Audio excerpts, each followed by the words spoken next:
Assalamualaikum warahmatullahi wabarakatuh. Waalaikumsalam Om warahmatullahi Swastiastu. wabarakatuh. Swastiastu. Shalom. Salam. Salam sejahtera untuk kita semua. Berjumpa lagi dengan saya, Wahyu Dinata, di podcast Balai Diklat Keagamaan Denpasar, yaitu Tasik Segara. Untuk hari ini, masih dengan Bapak Kepala Balai kita, Bapak Dr. Haji Muhammad Toha, SAG, MSI. Selamat siang, Pak. Selamat siang, Mas Gusti Ngurah Wahyu. Bagaimana keadaannya? Alhamdulillah Astungkara, kita ceria gitu. Kebetulan ini di kantor sendiri, Mas. Di kantor Ya. sendiri. Ya. Jadi kemarin kita sudah di Pulau Lombok Betul. dan Oke. kita sekarang sudah berada kembali di Balai Diklat Keagamaan Denpasar. Denpasar. Iya, iya. Baik, untuk kali ini kita akan menyambung lagi nih sedikit lagi tentang kepemimpinan yang tempo hari kita sudah bahas di Lombok. Siap. Jadi Oke. tentang kepemimpinan ini karena menurut beliau itu butuh 2 SKS. Butuh 2 semester, Pak. Iya, Butuh 2 dua semester untuk bisa memahami bagaimana menjadi seorang pemimpin dan bagaimana bersikap sebagai pemimpin. Oke, betul, betul. Baik. Betul. Untuk kali ini kita bahas yang mungkin sedikit lebih mendalam ya Iya. tentang kepemimpinan. Betul. Jadi bagaimana sih, Pak Haji? Ya. Kepemimpinan itu bertindak seperti apa, bersikap seperti apa, dan mengambil keputusan seperti apa? Baik. Ya, jadi untuk pertanyaan Mas Gusti Ngurah ini memang betul ini memperdalam pembahasan kemarin-kemarin. Ya. Nah, menurut saya untuk ini kita dibutuhkan 3M, Mas. 3M. Apa itu? 3M. Ini bahasa Jawa semua, Mas. Bahasa Jawa semua. Bahasa Jawa semua. Jadi ini bukan saya mengada-ada, tidak ada kalimat ini. Tidak, ini semua kalimat Jawa. Bahasa Ya, Jawa. mungkin kita mengambil filosofinya. Filosofinya. Nanti kita narasikan dengan kita urai dengan bahasa Indonesia. Yang pertama, seorang pemimpin itu jangan bediding. Nah, bediding itu bahasa Jawa. Bediding itu artinya penakut. Nah, kenapa pemimpin itu nggak boleh penakut, Mas? Kalau pemimpin itu penakut, sekali lagi, apalagi anaknya Ya. yang dipimpin gitu loh. Jadi pemimpin itu ya kayak panglima begitu. Maka dia jangan penakut. Pada saat dia harus memutuskan sesuatu, itu jangan justru berlindung di anak buahnya. buahnya, betul. Itu nggak baik itu. Iya. Wong yang menerima tunjangan jabatan dia, Iya. fasilitas sebagai pemimpin dia. Ketika ada resiko, anak buahnya buahnya disorong. Kan gitu kan? Nah, maka pemimpin jangan takut.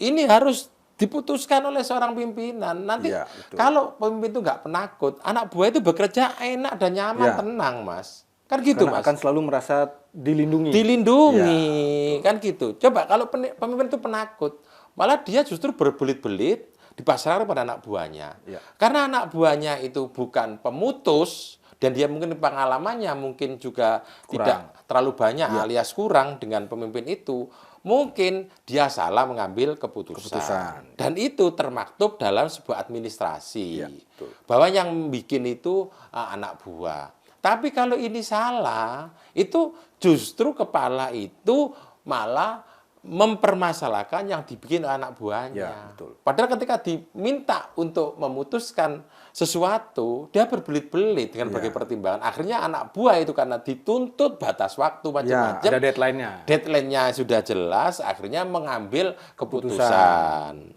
Tapi ketika itu salah, anak buah yang sudah menjadi tameng dirinya itu malah dikorbankan. Kan sering begitu itu. Malah disalah-salahin. Disalah-salahin. Kan gitu.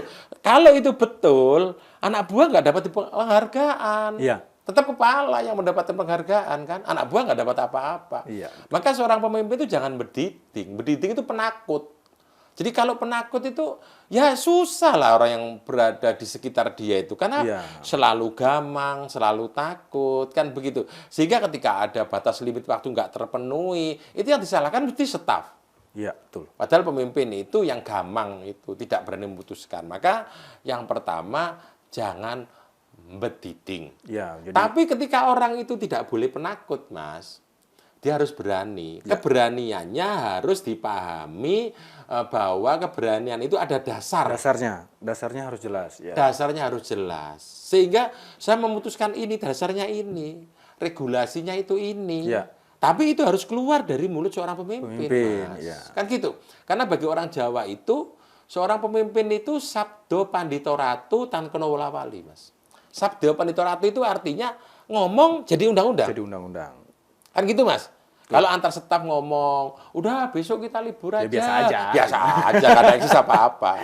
Tapi kalau kepala ngomong besok libur ya, yuk libur sekantor itu. Iya. Kan begitu. Betul. Jadi itulah, maka pemimpin itu jangan penakut. Sehingga pemimpin itu harus banyak referensi, banyak pertimbangan, kan gitu. Supaya itu kemudian menjadi dirinya itu berani, dalam artian berani karena didasari, dilandasi regulasi. Jadi harus paham betul dengan Paham regulasi. betul, kan gitu kan. Yang kedua pemimpin itu, kalau yang pertama bediding, Mas.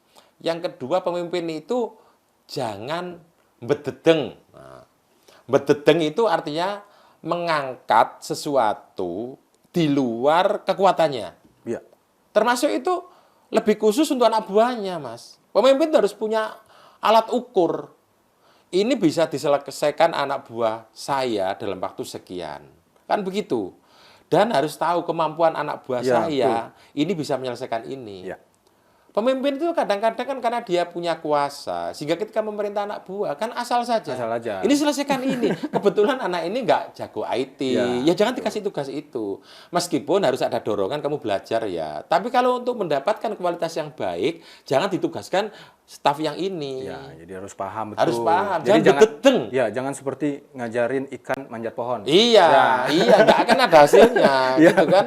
Bukan ikannya yang goblok, Iya. kita yang salah nyuruh, kan nyuruhnya. gitu kan. Karena bukan tugasnya ikan manjat pohon. Iya, betul. Wong gajah kok suruh berenang, kan Iya. gitu kan. Bukan gajahnya yang goblok gak bisa renang, ya kita yang salah memerintahkan itu, kan gitu, Mas. Betul. Itulah makanya Bapak Ibu sekalian, saudara yang saya hormati, seorang pemimpin itu jangan bededeng. Bededeng itu antara power yang dimiliki dengan target yang hendak dicapai itu nggak diukur, Nggak kan? seimbang. Nggak seimbang. Pemimpin harus bisa ngukur. Jadi mobil ini kalau kecepatan maksimal itu 100, ya jangan anak buah itu disuruh ngejar yang mobil kecepatannya 200. Bukan anak Nggak buah ketemu. kita yang goblok, nggak bisa, nggak ketemu. Wong, memang jarak kecepatannya beda kok. Maka jangan bededeng pemimpin itu. Ya. Diukur betul ini. Kekuatan sampai seberapa anak buah saya itu. Targetnya harus sesuai. Targetnya disesuaikan dengan Kemampuan Ya. itu. Kan gitu, Mas. Itu yang bededeng. Nah, karena kalau orang itu bededeng, akhirnya orang itu jadinya bededeng. Bededeng itu artinya tidak pantas. Ya. Contoh bededeng itu gini. Kita dikasih kaos, Mas. Saya itu biasanya kaos sesuai dengan perut gendut saya, itu harus XXL. Ya. Kemudian dikasih kaos XL. XL, nggak muat. Nggak muat. Meskipun orang dipakai kan bisa. Ya bisa. Bisa Tapi kan dipakainya. bededeng. Bahasa Jawa Nggak juga pantas. itu nggak pantas lah. Jadi tidak sesuai dengan apa kapasitas kita itu dipaksakan, akhirnya hasilnya jelek. Ya, betul. Sama dengan ketika kita itu ada punya staf kita ya, dia jagoannya bekerja di luar. Dia itu jangan dipaksa untuk full di dalam. Ya. Maka dia akan tersiksa, tidak terlalu menikmati itu. Maka seorang pimpinan itu harus tahu anak ini stylenya apa. Kan begitu. Sama Ya. dengan anak yang senangannya ngomong, terus suruh aja dia humas, reporter. Ya, betul. Kan begitu, karena tugasnya ngomong kan Ya. gitu. Nanti kalau anak nggak suka ngomong, itu disuruh tugas itu. Nanti yang ditemui ini akan mengatakan anak ini angkuh banget. Kan gitu. Padahal nggak tepat penempatannya itu. Iya. Maka akhirnya bededeng tadi itu sehingga nggak pantas orang ini. Wong humas kok angkuh. Iya. Kayak apa? Ngemut permen Permen. terus gitu kan. Kan gitu. Jadi kan itulah jadi bededeng itu di situ, Mas. Nggak ada senyum-senyumnya. Nggak ada senyum-senyumnya gitu. Masa saben hari kok sakit gigi kan Iya. gitu kan. Nah, jadi harus ada sama dengan anak yang suka apa namanya perlente macam-macam. Jadi dia untuk menerima tamu. Iya. Saya ingat, Mas, dulu itu ketika di masyarakat itu kan saya juga aktif di organisasi ya. Ketika ada pengajian di kampung atau acara apa gitu, itu kan ditentukan siapa-siapa yang jadi ini gitu anak muda. Orang-orang tahu yang terima tamu itu aja. Karena dia tuh senang tampil, senang solek. Ya, Nggak punya jas, Mas. Nyari sendiri, Nyari Mas. sendiri. supaya dia tampil gitu. Tapi kalau dia ditaruh di belakang nggak bisa maksimal gitu loh. Cari yang berani tampil. Iya, dan dia nggak dibayar pun berani nyewa. Jas itu berani nyewa, padahal nggak dibayar Iya. jadi panitia itu. Maka ketika betiting, bedeteng, bededeng, seorang pemimpin itu jangan bedotong. Bedotong itu artinya membesarkan perutnya sendiri. Ya. Kita itu kerja bersama. Kalau ada susah, suka, duka, kita bareng. Tapi kalau ada sesuatu yang bahagia, yang bisa dinikmati Harus bareng, dibagi bareng. harus dibagi-bagi. Meskipun porsinya beda. Porsinya beda. Iya. Tapi semua harus merasakan. Betul. Kita kayak anak di rumah itu loh, Mas. Jadi semua harus kasih makan. Tapi yang mahasiswa tentunya nggak sama dengan yang SMA. Yang SMA nggak sama dengan anak yang bayi. Betul.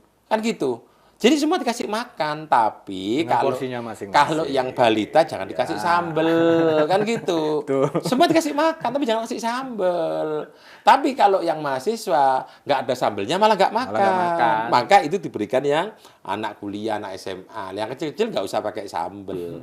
Ini menunjukkan bahwa seorang pemimpin nggak bedotong, Mas. Iya. Pemimpin bedotong itu kadang-kadang dia nggak mau tola-toleh. Pokoknya yang penting dia kenyang, perutnya buncit, nggak mau tahu. Padahal lupa. Justru di perut yang buncit sendiri itu, maka berbagai hal ada di situ. Ada di situ. Mulai obesitas, Ya.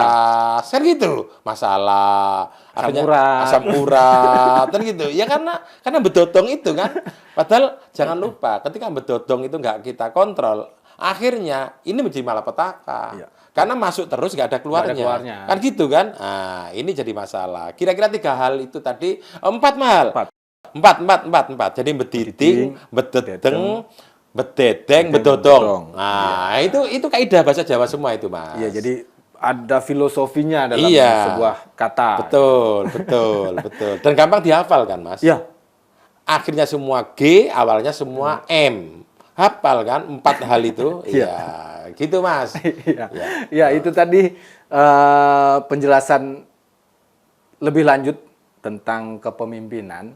Jadi apa yang telah disampaikan tadi mungkin bisa kita pahami bahwa pemimpin itu harus memberikan rasa nyaman, Betul. membuat bawahan itu merasa dilindungi Dilindungi. dan diperhatikan, baik dari apa ya, kesejahteraan, Betul. dan juga mungkin kemampuan. Iya. Jadi untuk seorang pemimpin itu bisa nantinya menempatkan bawahannya sesuai dengan kemampuannya masing-masing Dan kepantasannya. dan kepantasan. Iya. Itu dia. Baik, itu tadi pembahasan kita karena ini kemarin dibilangnya 2 semester kan, jadi ini wajib diperhatikan dan harus nilainya A. Iya. Baik, Sobat Diklat, demikian perbincangan kami hari ini. Sampai berjumpa lagi di perbincangan kami selanjutnya. Wassalamualaikum warahmatullahi wabarakatuh. Assalamualaikum warahmatullahi wabarakatuh. Om Santi Santi Santi Om. Shalom. Salam. Salam sejahtera untuk kita semua. Terima kasih.